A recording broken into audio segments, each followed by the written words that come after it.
Sir, मंत्री महोदय deputy CM साहब ने सड़क का जो हमारा उत्तर था उसके जवाब में ये दिया कि डीएलपी 2020 में समाप्त हो गई थी। समाणा से तू बढ़ जा। मैं ये जो है ना जानकारी के लिए कह रहा हूं कि भाई आपके पास जो अफसरों ने रिपोर्ट दी वो उसके मुताबिक ही मैं बोलता हूं कि 2023 में जब इसकी समाप्त हो गई सीमा, वैसे ये 2019 के अंदर से टूटी हुई थी।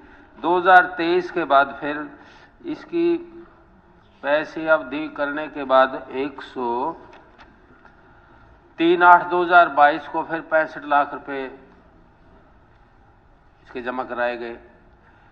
ये तो समय बीत गया, फिर 2023 भी 22 भी गया, 23 2 साल 2.5 साल की बात होगी। अफसर गुमराह कर रहे हैं और अभी तक वो सड़क ऐसे ही है। हमने जो टेंडर भी उसके निकल गए हैं। बस ये बात अफसरों तक ही सीमित रही। मैं आपके नोट्स में इसलिए ले आना चाहता हूं कि इसका बॉर्डर के साथ एरिया है हमारा। 70% पंजाब का आदमी वहां से निकलता है। 70% के लोग जो हाथी फेस को देखकर कहते हैं कि यहां से शुरुआत होगी, और बात भी कुछ नहीं, सारी 4 किलोमीटर की बात है, बाकी तो पंजाब शुरू हो जाता है। तो आप ये कब तक बनाओगे जो है ना, इसमें भी अभी समय सीमा की कोई सीमा ही नहीं। ये मैं पूछना चाहता हूं कि हम भी तंग होकर के आपको सवाल किया और कोई चाहो नहीं इस बात का। पैसा भी आ गया, फिर टेंडर भी निकल गए, फिर जो है ना डिले हो गया, दूसरा फिर टेंडर निकालने जा रहे हो, अफसर आप तक बात ही सही नहीं पहुंचा रहे। ये बताएं। जो अध्यक्ष महोदय, माननीय ईश्वर सिंह जी ने जो बात रखी है, सारा मामला इनके संज्ञान में। पीछे जब इस सड़क की हालात दोबारा ठीक करने की बात आई थी तो इनने यही निर्णय किया था कि इसको रीकारपेट कर दिया जाए।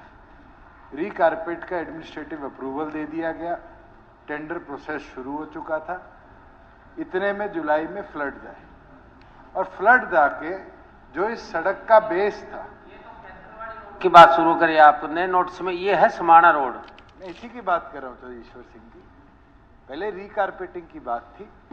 अब क्योंकि फ्लड आने से इसका जो बेसिक बेस था वो भी डैमेज हुआ, तो ये निर्णय सरकार ने किया है। और मैं आपको आश्वस्त कर देता हूं, इसका रिवाइज्ड जो एडमिनिस्ट्रेटिव अप्रूवल है अगले 1 हफ्ते में अप्रूव हो जाएगा, जिसमें इसकी 2 लेयर बेस की, क्योंकि फ्लड को देखते हुए भविष्य के लिए भी हमें इसको स्ट्रेंथन करना पड़ेगा।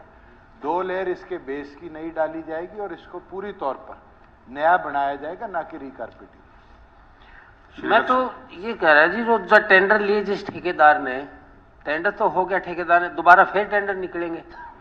ये तो फिर यही हालात, तो फिर वही टाइम लगेगा। और पेवर ब्लॉक तो उसके अंदर लग भी चुके हैं 1.5 किलोमीटर तक। शायद आपके पास रिपोर्ट सही आई कि नहीं।